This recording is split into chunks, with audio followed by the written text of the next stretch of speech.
তেল ছেড়ে এসছে, এই অবস্থায় আমি কিন্তু চিকেনটা দিয়ে দিচ্ছি।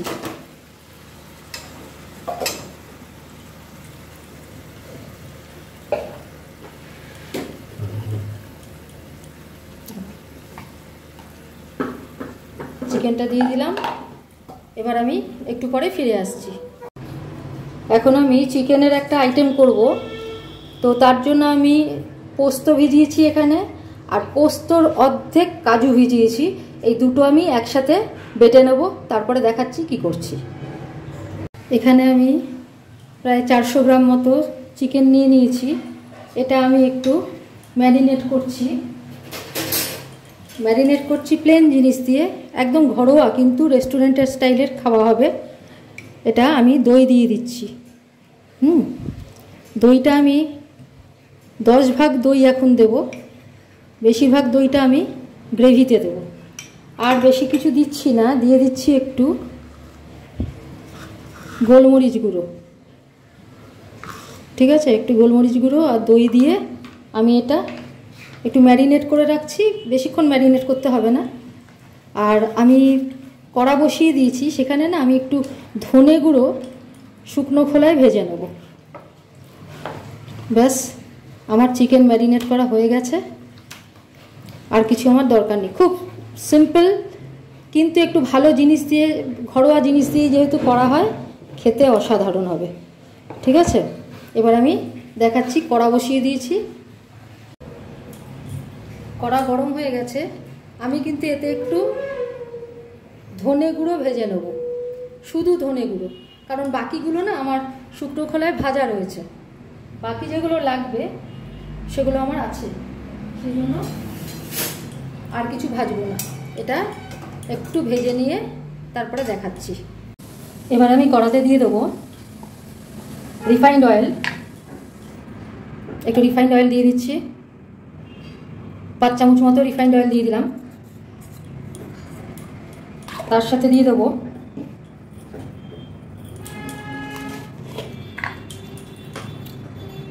এক চামচ মতো ঘি।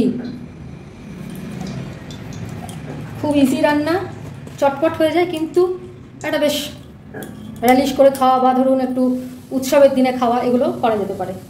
আচ্ছা, এবার এতে দিয়ে দিচ্ছি 2 তেজপাতা, 2 শুকনো লঙ্কা, দারচিনি, গোটা দারচিনি, 2 টুকরো গোটা দারচিনি, আর দিচ্ছি 4টে লবঙ্গ। এলাচ এতে দিলাম না। এবার এটা ভাজা হোক।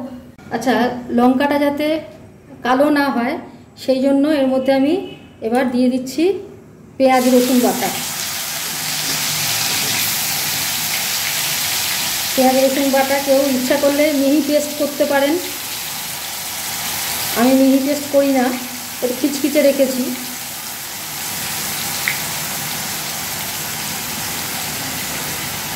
তো 5-6 চামচ মতো পেঁয়াজ রসুন বাটা দিয়ে দিলাম। রঙটা চেঞ্জ হয়ে যাবে, দেখুন শুকনো লঙ্কা কিন্তু পুড়ে যায়নি। এবার একটু এইভাবে ভাজবো। একটু আদা বাটা দিয়ে দিচ্ছি,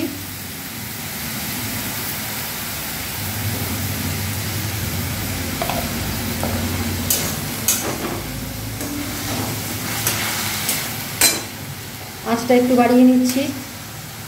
দিয়ে দিচ্ছি গোটা কয়েকটা গোটা গোলমরিচ। এতে আমি দই দিয়ে দিলাম। বাকি দইটা মানে 10% দই দিয়ে ম্যারিনেট করেছিলাম, আর বাকি বাটির পুরো দইটা দিয়ে দিলাম, এতে পেঁয়াজের সাথে দিয়ে দিলাম। আর দিয়ে দিয়েছি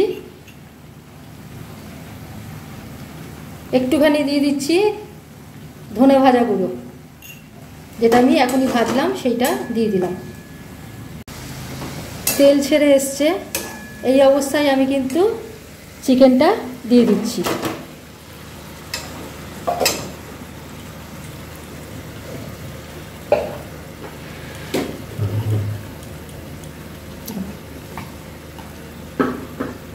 চিকেনটা দিয়ে দিলাম। এবার আমি একটু পরে ফিরে আসছি। আচ্ছা, আঁচটা এবার বাড়িয়ে দিয়েছি। এবার এতে আঁচটা খুব বেশি বাড়াবো না, যাতে লেগে না ধরে সেটা আমাকে দেখতে হবে। আচ্ছা, এই যে দইয়ের জন্য দুটোতেই দই রয়েছে, এটা দই স্পেশাল হয়, কিন্তু দইটা বেশি থাকে, ঠিক আছে। আর ঘরোয়াভাবে যেভাবে তৈরি করছি, কিন্তু রেস্টুরেন্ট স্টাইল আসবেই, এর কমে আর কি দেওয়া যায় না। এইগুলো সাধারণ জিনিস যেগুলো বাড়িতে পাওয়া যায় সেগুলো দিয়ে করছি। আচ্ছা, একটু আঁচটা কমিয়ে নিচ্ছি, মিডিয়াম ফ্লেম দিচ্ছি। এবার এতে আমি দিয়ে দেবো নুন। আর গ্রেভিটা কিন্তু এতে জেনারেলি জল পড়ে না, এটা খেয়াল রাখবেন। তো দই বেশি দিলে পরে কি হয়, ধরুন পেঁয়াজ কম দিলেন, পেঁয়াজ বাটা কম দিলেন, তাহলে পরে দই যদি বেশি দেন তাহলে এরকম জল কাটবে, ঠিক আছে। আর পেঁয়াজ বাটা যদি বেশি দেন তাহলে অতটা জল কাটবে না। যাই হোক, এবার আমি দিয়ে দিচ্ছি আন্দাজ মতো নুন। আর আমরা বাঙালিরা যেহেতু দই তো খুবই টক করে দেবে, তো সেই জন্য একটু মিষ্টি পরে দেবো, এখন দিচ্ছি না। আন্দাজ মতো দই দিয়ে দিলাম। এটাতে জেনারেলি জল পড়ে না। এই দই টই এগুলো থেকেই মানে চিকেন সিদ্ধ হয়ে যাবে। ঢাকা দিয়ে দেবো, চিকেনটা সিদ্ধ হয়ে যাবে। তো সিদ্ধ করে নিয়ে ফিরে আসছি, তারপরে দেখাচ্ছি।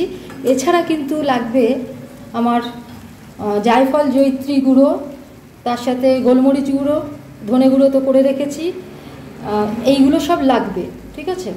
তো সেগুলো গুঁড়ো করে আমি রেখে দিচ্ছি, আর তারপরে আস্তে আস্তে দেখাচ্ছি আর কি লাগবে। পোস্ত কাজু পেস্ট করে নিয়েছি, এবার ওগুলো কড়াতে চিকেনে দিয়ে দিচ্ছি। এবার আমি এতে কাজু পোস্ত বাটা দিয়ে দিচ্ছি।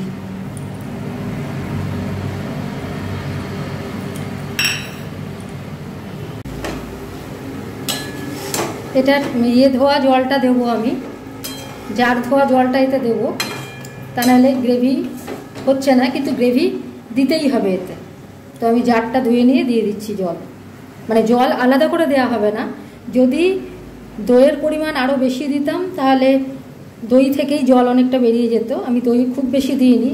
এটা এমন এক একজন এমন করে যে দইয়েতে পুরো মাংসটা ভিজে যাবে, ডুবে যাবে, তো সেরকম তো আমি দই দিইনি। সেই জন্য গ্রেভিটা মাঝারি ধরনের হবে, মানে খুব একদম মাখো মাখো একদম ঘন গ্রেভি নয়, আবার পাতলাও নয়। সেটা করার জন্য আমি কিন্তু পোস্তটা আর কাজুটা, এটা ধোয়া জলটা আমি দেবো, মানে একটু গাঢ় আর কি, শুকনো বাটাটা দিচ্ছি না, এটা একটু ধুয়ে নিয়ে দিচ্ছি, তারপরে দেখাচ্ছি। এবার জার ধোয়া জলটা দিয়ে দিচ্ছি।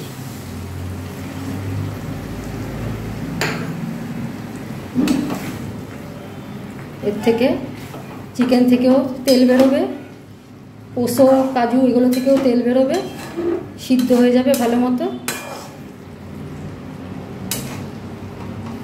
আঁচটা আমি কমেই রেখেছি, আঁচ বাড়াচ্ছি না, মিডিয়াম টু লোতে রেখেছি আঁচ। আস্তে আস্তেই হবে, এটা ধীরে ধীরেই হবে। আবার আমি ঢেকে দিচ্ছি, ফিরে আসছি। তারপর এবার আমি এতে দেবো একটু চিনি, যার যেরকম টেস্ট সেই অনুযায়ী করবেন। কারো যদি ইচ্ছা না হয় যে চিনি না দেবার, নাও দিতে পারেন। আমি একটু দিচ্ছি কারণ দইয়ের জন্য ভালো মতোই টক হচ্ছে জিনিসটা, তো একটু চিনি দিয়ে দিলাম। আর একটা জিনিস, যাতে বাইন্ডিংসটা ঠিক মতো থাকে সেই জন্য এই সময় আরও একটু আমি ঘি দিয়ে দিচ্ছি। তাহলে কী হবে, সিদ্ধ হওয়ার পরে এগুলো একটু ছ্যাঁকটা ছ্যাঁকটা হয়ে যায়, তার মানে হচ্ছে তেল ছেড়ে বেরিয়ে আসবে।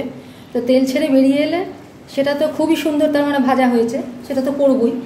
কিন্তু এই সময় যদি এই মশলাগুলোর মধ্যে একটু ঘি ছড়িয়ে দেওয়া যায় তাহলে টেস্ট বলুন বা গন্ধ বলুন অনেকটাই কিন্তু ভালো হবে। আমার কিন্তু এটা মোটামুটি হয়ে এসছে, দেখুন এই যে দুটো পা ছিল, পাগুলো থেকে কিন্তু মাংসটা একদম মোটামুটি খুলে বেরিয়ে এসছে। তাও আমি আর একটু, যেহেতু পোস্তটা সবে দিয়েছি, পোস্ত কাজু, তার একটা কাঁচা গন্ধ আছে। কাজু তো জেনারেলি কাজু কাঁচা দেয় না, ভেজে দিতে হয় শুকনো খোলায়, নয়তো ইয়েতে আপনার তেলে। তো এখানে কি ওই জন্য ঘিটা যে দিলাম, এগুলো কিন্তু বাইন্ডিংসও হবে আর এগুলো ভাজাটাও ভালো মতো হয়ে যাবে। আবার একটু আমি ঢেকে দিচ্ছি। এটা আমার হয়ে এসছে, প্রায় হয়ে এসছে। এবার এটা আমি নামাবো, হয়ে এসছে। তার আগে আমি দেখিয়ে দিচ্ছি, এইখানে এখানে আছে 3 রকমের গুঁড়ো। এটা হচ্ছে ধনে ভাজা গুঁড়ো, এটা হচ্ছে গোলমরিচ গুঁড়ো, আর এটা হচ্ছে সাজিরে, সামরিচ, জায়ফল, জয়িত্রী একসাথে গুঁড়ো করা। ঠিক আছে, এটা আমার ছিল, মানে আমি যখন নিরামিষ এঁচোড়ের কোফতা করেছিলাম তখন এইটা আমি করেছিলাম, এই 4টে মশলা দিয়ে ভাজা গুঁড়ো। ঠিক আছে, জায়ফল, জয়িত্রী, সাজিরে, সামরিচ। তো এইটা বাকিটা ছিল, আমি দিয়ে দিচ্ছি। আপনারা ইচ্ছা হলে ডাইরেক্ট এখনই করে নিতে পারেন। এগুলো পুরোটা আমি দিয়ে দিলাম। দিয়ে এবার একটু স্ট্যান্ডিং টাইম দেব। আমার এটা হয়ে গেছে। গ্যাস এবার আমি বন্ধ করে দিচ্ছি। আর উপর থেকে কারো ইচ্ছা হলে একটু বাটার ছড়িয়ে দিতে পারেন। ঠিক আছে, আমি এবার সার্ভ করে প্লেটিং করে আমি দেখাচ্ছি। এবার এর মধ্যে উপর থেকে আমি আর একটু ঘি দিয়ে দিচ্ছি। বাটার কেউ ইচ্ছা হলে দিতে পারেন, কিন্তু আমি এটা ঘি দিলাম। বাটার জেনারেলি এটাতে ইউজ করে না। আপনি যদি ভালো টেস্ট আনতে চান তাহলে বাটার ইউজ করতে পারেন, কিন্তু ঘরোয়া উপকরণ খুব সিম্পল। খালি কাজু, পোস্ত বাটা, পেঁয়াজ, আদা, রসুন বাটা তো আমাদের লাগেই, আর দই, ব্যাস। আর কিচ্ছু লাগছে না, কিন্তু অপূর্ব একটা রেস্টুরেন্ট স্টাইল উৎসবের একটা রান্না হয়ে যাচ্ছে। তাহলে আজকের মতো এখানেই রাখছি। পরের দিন আবার অন্য কোনো রেসিপি নিয়ে ফিরে আসছি। ততক্ষণের জন্য ধন্যবাদ। আমার chicken rezala plating ready to serve. সামনে ঈদ আসছে, ঈদেতে এটা ভালোভাবেই করতে পারেন। বাড়িতে উৎসব যখন পালন করবেন তার সাথে এটাও চলতে পারে। ধন্যবাদ। আজকের মতো এখানেই শেষ করছি। পরের দিন আবার অন্য রেসিপি নিয়ে ফিরে আসছি।